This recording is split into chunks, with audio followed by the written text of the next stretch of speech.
ஒரே ஒரு கருத்தை பதிவு பண்றேன். மன்னர் ஆட்சியில் மறைந்து விட்ட ராஜராஜ சோழனாக இருக்கட்டும், ராஜேந்திர சோழனாக இருக்கட்டும், பராந்தக சோழனாக இருக்கட்டும், மன்னர் காலத்தில் உருவாக்கப்பட்டது ஏரி.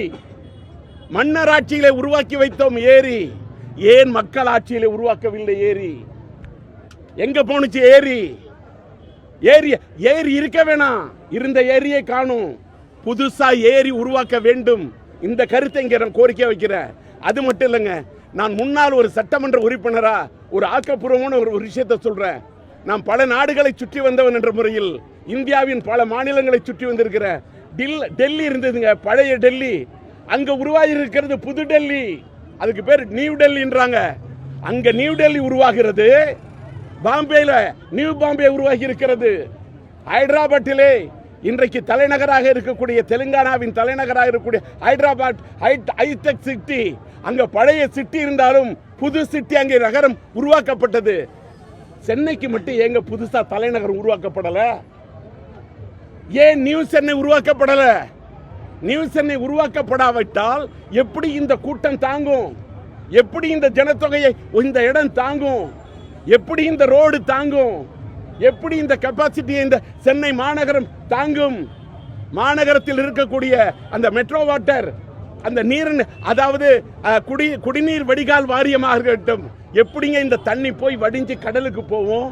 பக்கிங்காம் கால்வாயில அதை கொண்டு போய் வேளச்சேரியிலேருந்து, அந்த மடிப்பாக்கத்திலேருந்து, பள்ளிக்கரணையிலேருந்து அந்த ஏரியாலாம் தண்ணியை கொண்டு போய் கரெக்டா பக்கிங்காம் கால்வாயை இணைக்க வேண்டும்.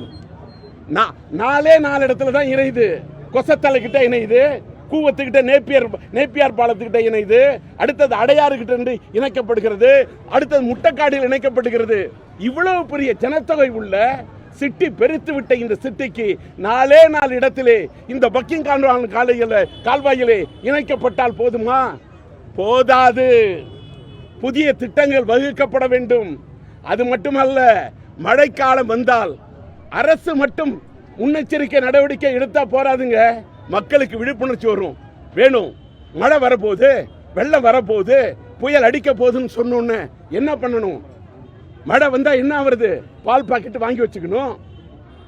வேற வீட்டுக்கு நிச்சயமா கரண்ட்டை கட் பண்றாங்க. ஏன் கட் பண்றாங்க?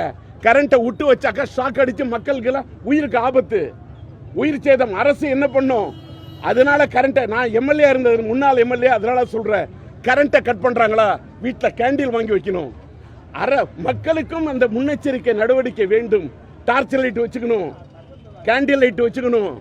ஒன்னே ஒண்ணுங்க, மேட்டு பகுதி இருக்கு. அண்ணா நகரை பத்தி எனக்கு தெரியும், எனக்கு அசோக் நகர் பத்தியும் தெரியும், எனக்கு கே நகர் பகுதி பத்தியும் தெரியும். அதெல்லாம் வேறங்க.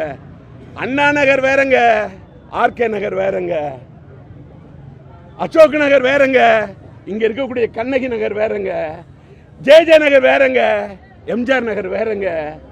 இந்த பகுதி மக்கள், இந்த நார்த் மெட்ராஸ், பழைய மெட்ராஸுங்க, இது தாழ்மையான இடங்க, தாழ்ந்து கிடக்கக்கூடிய இடங்க.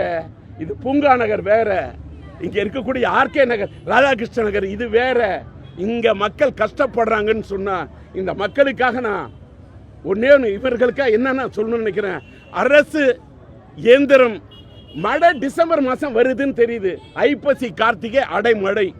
மழை வந்தா நம்ம வீட்டை கொடையை தேடி வைக்கிறோம்ல, அதே மாதிரி இந்த மழைக்காலம் வந்தால் அரசு சில முன்னெச்சரிக்கை நடவடிக்கை வந்த பிறகு நிவாரணம் கொடுப்பது ஒரு பக்கம் இருந்தாலும், அதாவது வருமுன் காப்போம், அதாவது prevention is better then the cure என்று ஆங்கிலத்தில் ஒரு பழமொழி சொல்வதை போல, இந்த மழைக்காலத்துக்கு நான் சொல்றது என்னன்னு கேட்டா, அரசுல பணியாற்றக்கூடிய எந்த பதவியில் இருக்கக்கூடியவர்களும் இறங்கி நின்று வேலை செய்யணுங்க.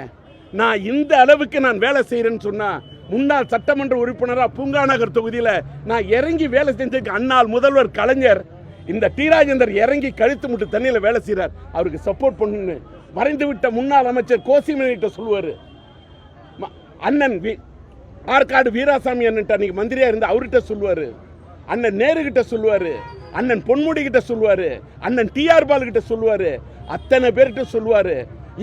மாசு நம்மளுடைய இங்க தென்னை மாநகரத்தின் மேயராக இருந்த முன்னாள் மேயர் இன்றைக்கு ஹெல்த் மினிஸ்டர் இருக்கக்கூடிய மா சுப்பிரமணியத்திட்ட சொல்லுவாரு, இவ்வளவுலாம் எதுக்கு? இன்றைக்கு தமிழக முதல்வராக இருக்கக்கூடிய முன்னாள் சென்னை மாநகரத்தின் மேயராக இருக்கக்கூடிய கலைஞருடைய புதல்வர், இன்றைய முதல்வர் அன்புக்குரிய அண்ணன் தளபதி ஸ்டாலினிடம் கூட சொல்லுவாரு கலைஞர், இந்த ட்ரைனிங் தான் நான் பேசுறேன்னா, இவ்வளவு ஏரியா பத்தி சொல்றேன்னா, இவ்வளவு விவரம் சொல்றேன்னா, இது எனக்கு கலைஞர் கொடுத்த ட்ரைனிங், என்னுடைய குருநாதர் கலைஞர் கொடுத்த ட்ரைனிங். அந்த ட்ரைனிங்ல தான் இவ்வளவு இருக்கக்குள்ள. அதனால என்ன சொல்றேன், மழைக்காலம் வருதா, மக்களுக்கு இந்த ஒவ்வொரு ரேஷன் கடையிலையும் கொடை கொடுங்க, மெழுகுவத்தி கொடுங்க, டார்ச் லைட் கொடுங்க.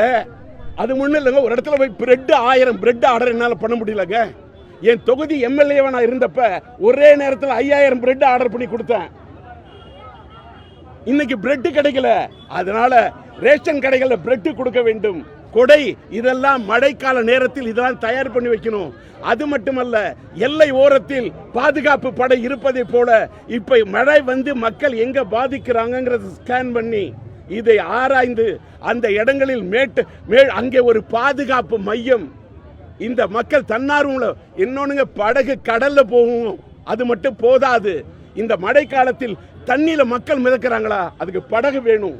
அந்த படகை வச்சு காப்பாற்றுறதுக்கு தன்னார்வ தொண்டர்கள், அந்த தோழர்கள் வேலை செய்யறதுக்கு அதுக்கு உதவிகரமாக ஒரு பாதுகாப்பு படையை, இது எல்லாத்தையும் நம்ம உருவாக்கி வச்சுக்கிட்டாதான் மக்களும் அரசுக்கு உதவி செய்ய வேண்டும். 2 கரம் சேர்ந்தாதாங்க சத்தம். அரசோட மக்களும் முன்னெச்சரிக்கையாக இருக்க வேண்டும் என்பதை இந்த வாய்ப்பை பயன்படுத்தி இந்த கருத்தை பதிவு பண்ணி விடைபெறுகிறேன். நன்றி, வணக்கம்.